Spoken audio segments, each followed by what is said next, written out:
नमस्कार दोस्तों, स्वागत है आपका आपके अपने YouTube चैनल पर। दोस्तों, लीनियर अलजेब्रा में हमारा second chapter basis and dimensions का चला हुआ था। आज हम अपने उसी चैप्टर में अपने नेक्स्ट टॉपिक जो है वो कवर करेंगे। और आज जो इस वीडियो में आपका इंपॉर्टेंट टॉपिक रहने वाला है वो है dimensions of the vector space, जो कि आपका हर बार एग्जाम में पूछा जाता है, तो वो आपका इंपॉर्टेंट बन जाता है। उससे पहले हम यहाँ पर दो आपकी डेफिनेशंस करेंगे और उनसे रिलेटेड दो थ्योरम्स करेंगे जो कि इंपॉर्टेंट है। तो देखिए, यहाँ पर जो फर्स्ट आपके पास डेफिनेशन आती है वो है कि मैक्सिमल लीनियरली इंडिपेंडेंट सेट क्या होता है। तो इसकी डेफिनेशन देखिए, तो इसकी जो डेफिनेशन है वो मैं आपको बिल्कुल सिंपल वे से समझा देती हूँ कि मैक्सिमल लीनियरली इंडिपेंडेंट सेट क्या होता है। तो मान लीजिए आपके पास एक ऐसा सेट है जो कि सबसेट है वेक्टर स्पेस वीएफ का। ऐसा सेट जो है वो सबसेट है वेक्टर स्पेस वीएफ का। देन हम इसी एस सेट को हम मैक्सिमल लीनियरली इंडिपेंडेंट सेट कहेंगे अगर आपके पास कोई भी एक ऐसा सुपर सेट एस का एग्जिस्ट ना करे जो लीनियरली इंडिपेंडेंट हो। ठीक है, यानी कि if no superset of S other than itself. ठीक है, अदर देन इटसेल्फ, यानी कि इस एस सेट को छोड़कर आपके पास कोई भी एक ऐसा सुपर सेट एग्जिस्ट नहीं करना चाहिए जो लीनियरली इंडिपेंडेंट हो। ठीक है, तो ये जो आपका एस है वो मैक्सिमल लीनियरली इंडिपेंडेंट सेट बन जाएगा वीएफ के लिए। क्लियर है कि आपके पास एक ऐसा सेट है जो कि सबसेट है वेक्टर स्पेस वीएफ का। देन हम इसी ऐसे सेट को मैक्सिमल लीनियरली इंडिपेंडेंट सेट कहेंगे अगर आपके पास कोई भी सुपर सेट एस का एग्जिस्ट ना करे जो कि लीनियरली इंडिपेंडेंट हो। तो हम इस एस सेट को क्या कहेंगे? मैक्सिमल लीनियरली इंडिपेंडेंट है। मैक्सिमल का मतलब क्या होता है? बड़ा, यानी कि अगर आपके पास ये ऐसे ही सबसे बड़ा सेट है जो कि आपका लीनियरली इंडिपेंडेंट सेट है, तो ये आपका मैक्सिमल लीनियरली इंडिपेंडेंट सेट बन जाएगा वीएफ के लिए। ठीक है, इसका कोई भी सुपर सेट अगर एग्जिस्ट नहीं करेगा तो सबसे बड़ा यही होगा जो लीनियरली इंडिपेंडेंट होगा। तो ये आपका मैक्सिमल लीनियरली इंडिपेंडेंट सेट बन जाएगा वीएफ के लिए। क्लियर है? यहाँ पर जो डेफिनेशन लिखी हुई है वो भी मैं आपको दिखा देती हूँ। तो ये देखिए क्या है कि let S be a subset of vector space V F, कि एस जो है वो सबसेट है वेक्टर स्पेस वीएफ का। Then S is said to be maximal linearly independent subset of V if no superset of S other than S itself, यानी कि S को छोड़कर आपके पास कोई भी सुपर सेट जो है वो एग्जिस्ट नहीं करना चाहिए जो लीनियरली इंडिपेंडेंट हो। तो हम उस एस सेट को क्या कहेंगे? Maximal linearly independent set. ठीक है, उसके बाद देखिए ये जो थ्योरम है ये क्या कहती है कि if we F is a finitely generated vector space. V F जो है वो आपके पास क्या है? Finitely generated vector space. Finitely generated vector space की जो डेफिनेशन है वो मैंने आपको प्रीवियस वीडियो में करवाई थी। ये डेफिनेशन क्या कहती है कि अगर आपके पास कोई एस सेट है जो कि सबसेट है वेक्टर स्पेस वीएफ का, देन वीएफ का हर एक एलिमेंट अगर एस से बन जाता है, अगर एस का हर एक एलिमेंट वी के हर एक एलिमेंट को जनरेट कर देता है या बना देता है, तो जो वो वी एफ होता है वो आपका फाइनाइटली जनरेटेड वेक्टर स्पेस होता है। क्लियर है? Then any maximal linearly independent subset of V is basis of V. अब हमने यहाँ पर समझा कि मैक्सिमल लीनियरली इंडिपेंडेंट सबसेट क्या होता है।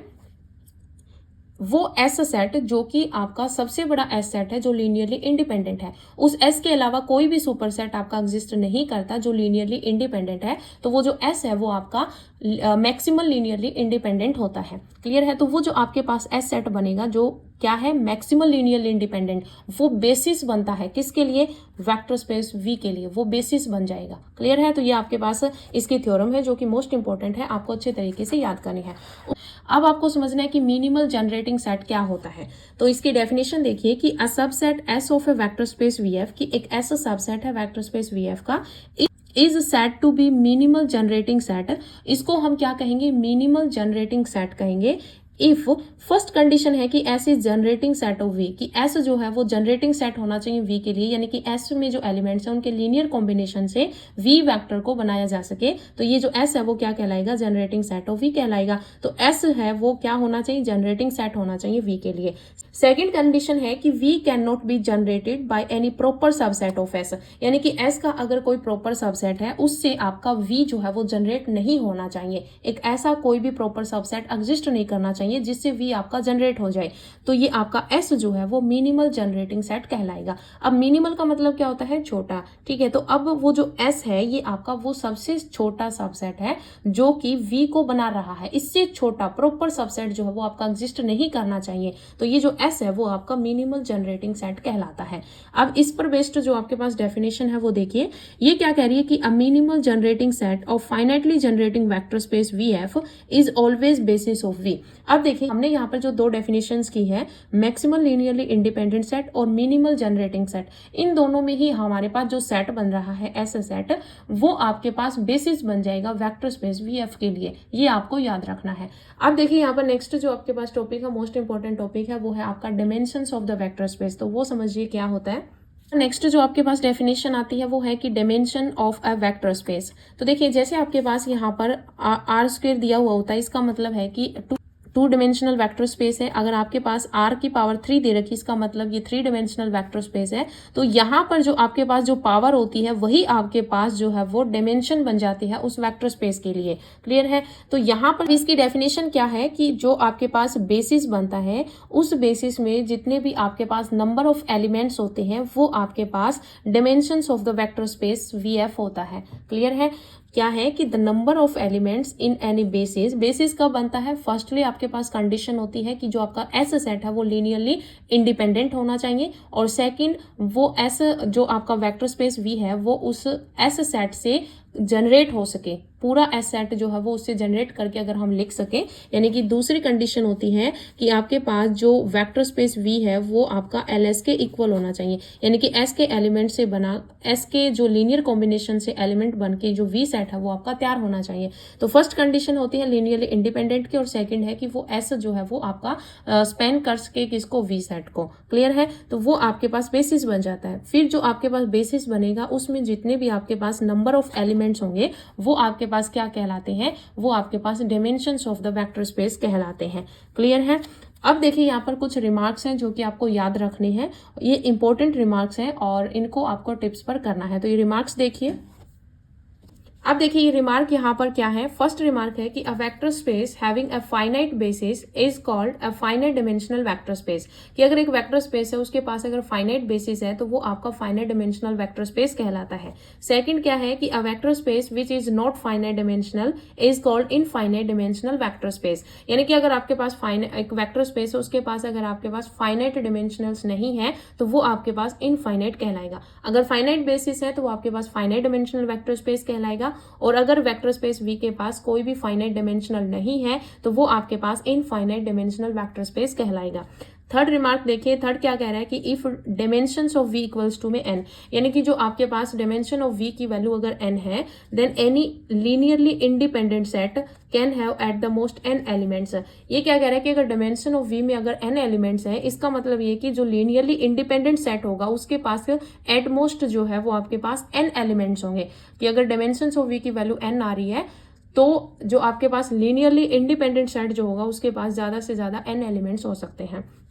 ठीक है। उसके बाद देखिए यहाँ पर फोर्थ रिमार्क क्या है कि the dimension of the null space zero is zero, कि डिमेंशन जो होती है नल स्पेस की वो जीरो होती है। क्यों? क्योंकि जो आपके पास नल स्पेस है वो बेसिस होता है, और ये किससे जनरेट किया जाता है, ऐसे सेट क्या होता है, फाई होता है। मैंने आपको एक रिमार्क याद करवाया था कि जो आपके पास फाई एक सेट एस का काम कर रहा है और इसका जो लीनियर स्पेन जो बनेगा वो नल स्पेस बनता है।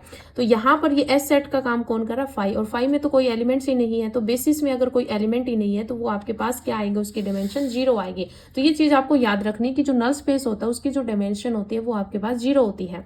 Since this space is generated by the empty set, ये अभी मैंने आपको बताया किससे जनरेट होता है नल स्पेस, एम्प्टी सेट से जनरेट होता है। क्लियर है। उसके बाद देखिए यहाँ पर फिफ्थ रिमार्क क्या है कि the dimensions of the space is R square R cube, इस तरीके से आर की पावर एन आर। तो इनकी जो डिमेंशंस होंगी, जितनी पावर होंगी वही उसकी डिमेंशन होगी। तो आर की पावर 1 है तो 1 हो जाएगा, 2 है तो 2, 3 है तो 3, इस तरीके से एन तक ये जो आपकी डिमेंशंस है वो आपकी चलती रहेंगी। तो ये जो है वो आपके पास 5 इंपॉर्टेंट रिमार्क्स थे जो कि आपको अच्छे तरीके से याद करने हैं, क्योंकि यहाँ से जो है वो सीधे ही स्टेटमेंट के थ्रू जो है वो क्वेश्चन पूछे जा सकते हैं। उसके बाद देखिए यहाँ पर नेक्स्ट जो आपके पास थ्योरम आती है वो थ्योरम क्या है। देखिए यहाँ पर नेक्स्ट जो थ्योरम है वो क्या है कि every linearly independent subset of A finitely generated vector space V F, ये सीधा ही आपका, आप ऐसे भी बोल सकते हो, एस जो है वो यहाँ पर हम लीनियरली इंडिपेंडेंट ले रहे हैं, तो इसका मतलब क्या हुआ कि एस जो है वो आपके पास सबसेट है वेक्टर स्पेस वी एफ का। तो आप वर्डिंग में इस तरीके से बोलोगे कि S is a linearly independent set subset of finitely generated vector space V F. तो ये जो आपके पास होगा, आपके पास जो एस सेट है, इसको हम एक्सटेंड कर सकेंगे, can be extended to form a basis of V. इसको हम एक्सटेंड कर सकते हैं बेसिस ऑफ वी में। ठीक है, तो ये आपको सीधा एग्जैक्ट याद रखना है कि एस सेट है जो कि आपका लीनियरली इंडिपेंडेंट सबसेट है किसका, finitely generated vector space V F का। तो इस एस को हम एक्सटेंड कर सकते हैं फॉर्म ऑफ बेसिस में। क्लियर है। और में आपके पास से रिजल्ट इस तरीके से भी पूछा जा सकता है कि if V is a finitely generated vector space, V आपके पास फाइनाइटली जनरेटेड वेक्टर स्पेस है, देन आपके पास V1 से लेकर VR तक लीनियरली इंडिपेंडेंट सबसेट है V का, then it can be extended to form a basis of V। तो हम इस एस सेट को एक्सटेंड कर सकते हैं बेसिस के रूप में। ठीक है, तो ये चीज आपको याद रखनी है।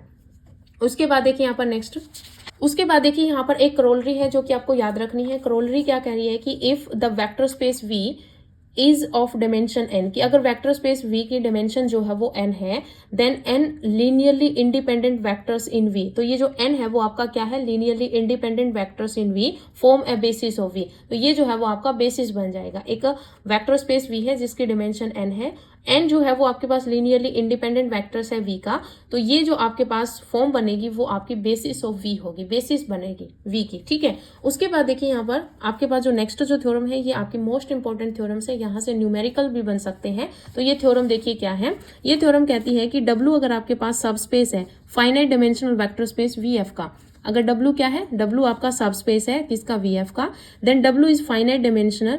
तो W जो है ये आपके पास फाइनाइट डायमेंशनल होगा, एंड जो डायमेंशन ऑफ W जो होगा वो less than equals to dimension of V होगा।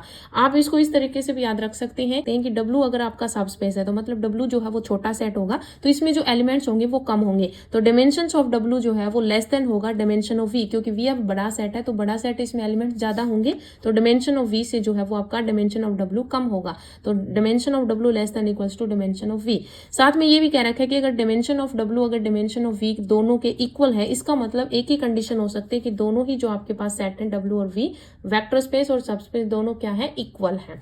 ठीक है, तभी उनकी डायमेंशंस जो है वो इक्वल हो सकती है। मोस्ट इंपॉर्टेंट आपकी ये थ्योरम है, यहाँ से सीधा रिजल्ट पूछा जा सकता है, तो ये आपको याद रखना है। उसके बाद देखिए, अब देखिए यहाँ पर नेक्स्ट जो डेफिनेशन है वो है आइडेंटिकल स्पेसेस। तो अब आपको समझना है कि आइडेंटिकल स्पेसेस क्या होता है। तो इसकी डेफिनेशन देखिए कि two vector space V and W of the same dimensions are said to be identical, कि अगर आपके पास दो वेक्टर स्पेस है V एंड W, उन दोनों का डायमेंशंस जो है वो क्या है, इक्वल है, यानी कि सेम नंबर ऑफ यहाँ पर एलिमेंट्स है, तो इनको हम क्या कहेंगे, आइडेंटिकल कहेंगे, if and only if each is a subspace of the other, यानी कि एक दूसरे के सब स्पेस में लिखे जा रहे हैं तो वो आपके क्या होंगे, आइडेंटिकल होंगे। अगर दो सब स्पेस आपके आइडेंटिकल हैं तो एक दूसरे के सब स्पेस बनेंगे, और अगर एक दूसरे के सब स्पेस बन रहे हैं तो वो दोनों आपके पास वेक्टर स्पेस जो है वो आइडेंटिकल होंगे। तो इफ एंड ओनली इफ की कंडीशन में आपको ये दोनों चीजें याद रखनी है। आइडेंटिकल है तो दोनों एक दूसरे के सब स्पेस में होंगे, और अगर एक दूसरे के सब स्पेस बन रही है तो वो आपके पास आइडेंटिकल होंगे। क्लियर है। अब देखिए, इस पर बेस्ड आपके पास एक मोस्ट इंपॉर्टेंट थ्योरम है जो कि आपको याद रखनी है। थ्योरम क्या कहती है, देखिए कि let W1 and W2 be two subspaces of a finite dimensional vector space V, यानी कि वेक्टर स्पेस V के दो आपके पास सब स्पेसेस हैं W1 and W2, and let S1 and S2 be their spanning sets respectively, यानी कि आपके पास S1 और S2 जो है वो दो स्पेनिंग सेट है। S1 W1 को बना रहा है और S2 जो है वो W2 को बना रहा है। Then W1 and W2 are identical, तो हम W1 और W2 को आइडेंटिकल कहेंगे, या फिर आप इस तरीके से लिख सकते हैं कि W1 जो है वो W2 के इक्वल होगा। If every vector of S1 can be expressed as a linear combination of the vector of S2, यानी कि S1 जो आपके पास सेट है उसको अगर हम एक्सप्रेस कर सकें linear combination of the S2 के, और S2 को अगर हम लीनियर कॉम्बिनेशन ऑफ S1 के अगर हम लिख सकें तो वो जो है वो आपके पास आइडेंटिकल होंगे। क्लियर है। तो ये जो आपके पास थ्योरम है ये आपकी मोस्ट इंपॉर्टेंट थ्योरम है जो कि आपको याद रखनी है। उसके बाद देखिए यहाँ पर नेक्स्ट देखिए, ये जो आपके पास थ्योरम है ये आपके पास डायमेंशन ऑफ लीनियर सम पे है, और यहाँ से सीधा न्यूमेरिकल पूछा जाता है। आपको यहाँ पर इनमें से कोई भी 3 की वैल्यू दे दी जाएगी, देन 4th की वैल्यू जो है वो पूछ ली जाएगी। तो ये क्या है कि if W1 and W2 are two subspaces of a finite dimensional vector space VF, कि वेक्टर स्पेस VF के हमारे पास 2 सब स्पेसेस हैं, then dimension of W1 plus W2, ये क्या है आपका लीनियर सम है। लीनियर सम मैंने आपको समझाया था कि लीनियर सम क्या होता है। तो dimension of W1 plus W2 जो है वो किसके इक्वल होगा, dimension of W1 plus dimension of W2 minus में dimension of W1 intersection W2। तो ये जो आपके पास थ्योरम है ये आपकी मोस्ट इंपॉर्टेंट थ्योरम है। एज ए रिजल्ट भी पूछा जा सकता है और एज ए आपको न्यूमेरिकल भी यहाँ से जो है वो पूछा जा सकता है। आपको यहाँ पर जैसे मान लीजिए dimension of W1 plus W2 की वैल्यू दे दी, इंटरसेक्शन की वैल्यू दे दी और W2 की वैल्यू दे दी, W1 की पूछ ली जाएगी और अगर W1 की दे रखे हो तो 2 की पूछ ली जाएगी, यानी कि इनमें से किन्हीं भी 3 की वैल्यू आपको दे दी जाएगी और 4th की वैल्यू जो है वो आपसे पूछ ली जाएगी। तो अगर आपको ये रिजल्ट याद है तभी आप न्यूमेरिकल सॉल्व कर पाएंगे। क्लियर है। अब देखिए यहाँ पर नेक्स्ट, अब देखिए यहाँ पर जो नेक्स्ट आपके पास थ्योरम है वो आपके पास है डिमेंशन ऑफ डायरेक्ट सम। अब ये डायरेक्ट सम से रिलेटेड है। ये डायरेक्ट सम भी मैंने आपको समझाया था प्रीवियस चैप्टर में कि डायरेक्ट सम क्या होता है। तो देखिए ये थ्योरम क्या कहती है कि if a finite dimensional vector space VF is direct sum of its two subspaces W1 and W2, कि आपके पास जो फाइनाइट डिमेंशनल वेक्टर स्पेस है VF वो आपका डायरेक्ट सम होगा टू सब स्पेसेस का W1 एंड W2 का, यानी कि जो डिमेंशन ऑफ V जो है वो आपका इक्वल होगा डिमेंशन ऑफ W1 प्लस में डिमेंशन ऑफ W2। यहाँ पर ये क्या है, ये डायरेक्ट सम है 2 सब स्पेसेस का। क्लियर है। तो ये जो थ्योरम है ये भी आपको अच्छे तरीके से याद रखनी है। तो अभी देखिए यहाँ पर नेक्स्ट जो आपके पास डेफिनेशन है वो है कॉम्प्लीमेंट्री सब स्पेस की। तो कॉम्प्लीमेंट्री सब स्पेस में आपको यहाँ पर सीधा ही समझा देती हूँ। मान लीजिए ये आपके पास वेक्टर स्पेस VF है, इस वेक्टर स्पेस VF के पास W सब स्पेस है, देन आपके पास एक दूसरा W डैश सब स्पेस जो है वो एग्जिस्ट कर जाए, तो ये जो आपका V वेक्टर स्पेस है वो इन दोनों सब स्पेस के डायरेक्ट सम में अगर लिख सकते हैं, हम डायरेक्ट सम में लिखा जा रहा है, तो ये आपके पास जो W डैश है ये आपके पास कॉम्प्लीमेंट्री सब स्पेस बन जाएगा W के लिए। क्लियर है। यहाँ पर क्या डेफिनेशन बनी कि एक वेक्टर स्पेस है उसका सब स्पेस है W, देन आपके पास एक ऐसा सब स्पेस एग्जिस्ट कर जाएगा W डैश जो कि इन दोनों सब स्पेस के डायरेक्ट सम में हम वेक्टर स्पेस V को लिख सकते हैं। तो ये W डैश आपका कॉम्प्लीमेंट्री सब स्पेस बन जाएगा W के लिए। तो यहाँ पर जो डेफिनेशन लिखी हुई वो भी देख लीजिए कि late W be a subspace of a finite dimensional vector space VF if there exist a subspace W dash of V such that V is direct sum of W and W dash. V जो है वो आपका direct sum होगा W और W dash का, then W dash is said to be complementary subspace of W। तो जो ये आपका W डैश है वो आपका कॉम्प्लीमेंट्री सब स्पेस कहलाएगा। अब देखिए यहाँ पर इस पर बेस्ड आपके पास थ्योरम है और dimensions of the vector space में मैंने आपको जितनी भी थ्योरम्स करवाई हैं वो सारी आपकी 2 तरीके से इंपॉर्टेंट हो जाती हैं। फर्स्ट तो आपके यहाँ पर सीधी स्टेटमेंट के थ्रू पूछी जा सकती हैं और सेकेंड ये कि आपके पास न्यूमेरिकल भी आ सकते हैं। इन्हीं जो आपकी थ्योरम से रिलेटेड आपके पास एक यहाँ पर प्रॉपर्टीज बन जाती हैं और इन प्रॉपर्टी से आपका न्यूमेरिकल आ सकता है। क्लियर है। तो यहाँ पर ये थ्योरम देखिए क्या कहती है कि every subspace W of a finite dimensional vector space VF has a complementary subspace W dash. Clear है कि W सबस्पेस जो है वो उसके पास कॉम्प्लीमेंट्री सबस्पेस है W डैश। देन जो आपके पास डिमेंशनल ऑफ W डैश जो होगा वो किस तरीके से लिखा जाएगा, डिमेंशन ऑफ V माइनस में डिमेंशन ऑफ W। इसको आप अच्छे तरीके से याद रख सकते हैं। जैसे यहाँ पर देखिए अगर हमें W डैश निकालना है, W डैश की डिमेंशन निकालनी है, तो पूरे VF से हम W घटा देंगे तो आपके पास यही बच जाएगा W डैश। तो dimension of W dash equal होगा डिमेंशन ऑफ V माइनस में डिमेंशन ऑफ W। अच्छे तरीके से आप इसको याद रख सकते हैं। ये सर्कल अपने दिमाग में ध्यान रखें, आपको ये रिजल्ट जो है वो याद हो जाएगा। ठीक है। तो ये हमारा जो सेकंड चैप्टर चल रहा था बेसिस एंड डायमेंशंस का, ये चैप्टर आपका कंप्लीट हो जाता है। इसकी सारी थ्योरी मैंने आपको करवा दी है। अभी ये जो चैप्टर है वो आपका 90% हुआ है। आपको जो मैं MCQ वीडियो प्रोवाइड करवा दूंगी, कल आपको MCQ वीडियो मिल जाएगी, तो आपका ये जो चैप्टर है वो 100% हो जाएगा। एग्जाम में किस तरीके से क्वेश्चन पूछे जाते हैं वही मैं आपको करवाने वाली हूँ। और इस चैप्टर में आपका जो dimensions of the vector space का जो टॉपिक है ये आपका मोस्ट इंपॉर्टेंट है। यहाँ से हर बार पूछा जाता है लीनियरली डिपेंडेंट और इंडिपेंडेंट सेट ये आपका है या नहीं है, इस तरीके से जो है हर बार क्वेश्चन पूछा जाता है। तो कल जो आपको वीडियो प्रोवाइड करवाई जाएगी MCQ वीडियो, उसमें जो है वो आपको ये चैप्टर बहुत अच्छे तरीके से आने लगेगा। उसमें कुछ चीज़ें आपको याद रखनी है, कुछ मैं आपको रिजल्ट्स बताऊंगी, तो वो सारी जो चीज़ें हैं वो आपको कल की वीडियो में अच्छे तरीके से समझ में आ जाएगी। अभी तक अगर आपको dimensions of the vector space अच्छे तरीके से नहीं समझ में आया है तो कल जो है वो आपका 100% हो जाएगा। क्लियर है? तो अभी जो है वो आपको इतना ही करना है कि आपको सारी थ्योरी है, जितने भी रिजल्ट्स है वो आपको टिप्स पर करने हैं। आपको न्यूमेरिकल कैसे सॉल्व करने हैं वो मैं आपको कल की वीडियो में प्रोवाइड करवा दूंगी। होप्स हो कि आपको वीडियो पसंद आई हो। वीडियो पसंद आई हो तो वीडियो को लाइक शेयर जरूर किया करें। तो आज इस वीडियो में इतना ही, मिलते हैं नई वीडियो के साथ। धन्यवाद।